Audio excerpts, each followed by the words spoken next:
le 3 juin. Bonjour les amis.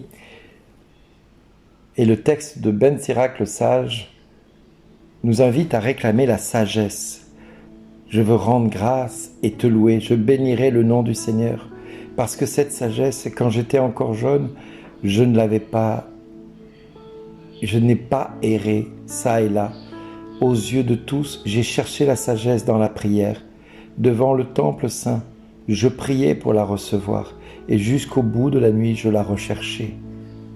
Oui, frères et sœurs, depuis la fleur jusqu'à la maturité de la grappe, elle a été la joie de mon cœur. Mon pied s'est avancé sur le droit chemin, et depuis ma jeunesse, je marchais sur ses traces. Il m'a suffi de tendre un peu l'oreille pour la recevoir, et j'y ai trouvé de grandes leçons. Grâce à elle, j'ai progressé. Je rendrai gloire à celui qui me donne la sagesse. J'ai résolu de la mettre en pratique jour après jour. Ardemment, j'ai désiré le bien qu'elle est, et jamais je n'aurai à le regretter. Pour elle, oui, j'ai vaillamment combattu le bon combat de la foi. J'ai mis à pratiquer la loi avec beaucoup d'exactitude. J'ai levé mes mains vers le ciel et j'ai déploré de la connaître encore si mal.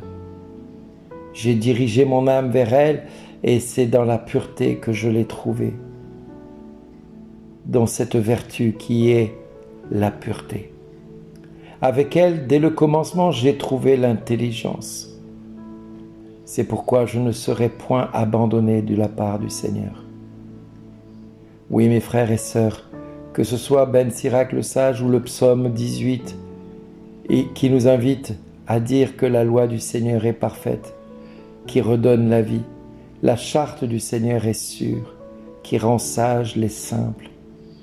Les préceptes du Seigneur sont droits, ils réjouissent le cœur. Le commandement du Seigneur est limpide, il clarifie le regard.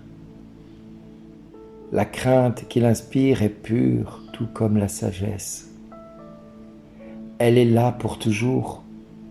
Les décisions du Seigneur sont justes et vraiment équitables, et plus désirables que l'or, qu'une masse d'or fin, plus savoureuse que le miel qui coule des rayons. Ainsi la sagesse doit guider toutes nos décisions et nos actes. Et c'est pour ça que quand les scribes et les pharisiens et les chefs des prêtres vont dire à Jésus « De par quelle autorité fais-tu cela ?» la sagesse va lui permettre de répondre à ses détracteurs avec autorité, sans pour autant se dévoiler, sans pour autant se rabaisser à leur niveau.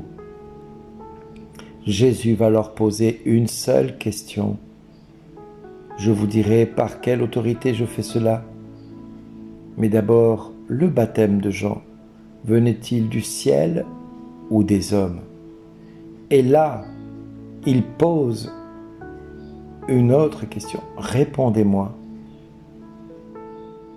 Il faisait entre eux un raisonnement qui était tout à fait logique, parce que la sagesse confond les puissants.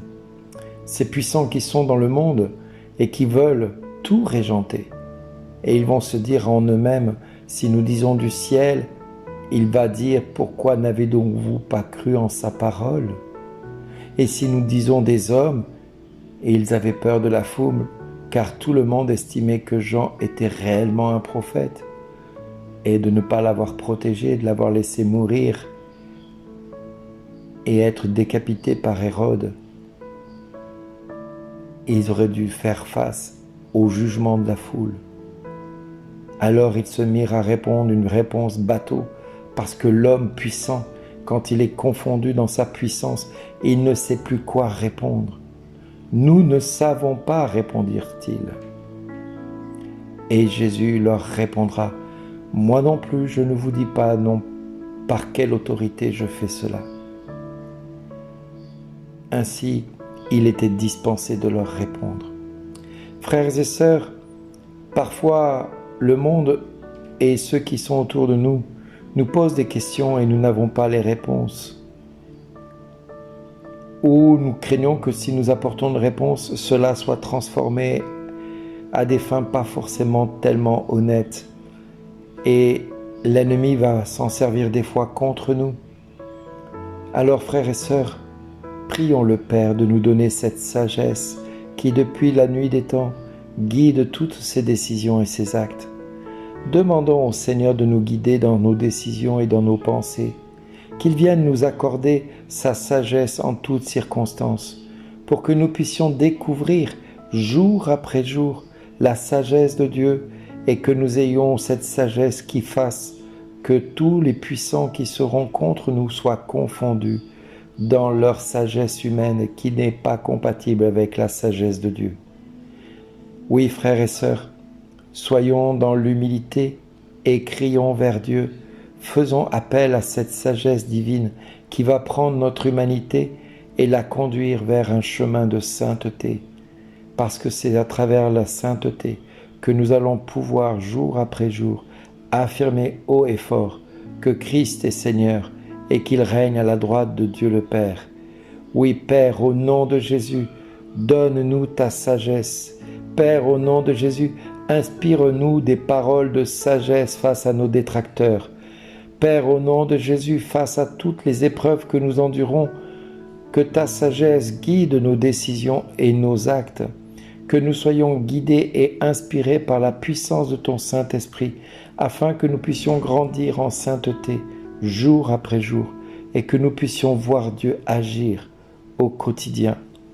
Frères et sœurs, cette sagesse doit guider nos actes, doit guider tout ce que nous sommes.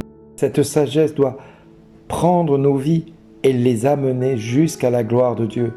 C'est ça la sagesse de Dieu, c'est que nous soyons témoins jusqu'au bout des ongles et pas qu'un tout petit peu. Alors, frères et sœurs, nous pourrons dire, comme Jésus, moi non plus je ne vous dis pas de quelle autorité je fais cela, mais nous savons au fond de nous-mêmes que c'est la sagesse de Dieu, donnée par le Saint-Esprit, qui nous permettra d'être des témoins vivants au milieu de ce monde de ténèbres, qui lui veut que nous ayons peur d'eux, que nous ayons à craindre chacun d'eux, alors que nous devons craindre Dieu et non pas la puissance des hommes.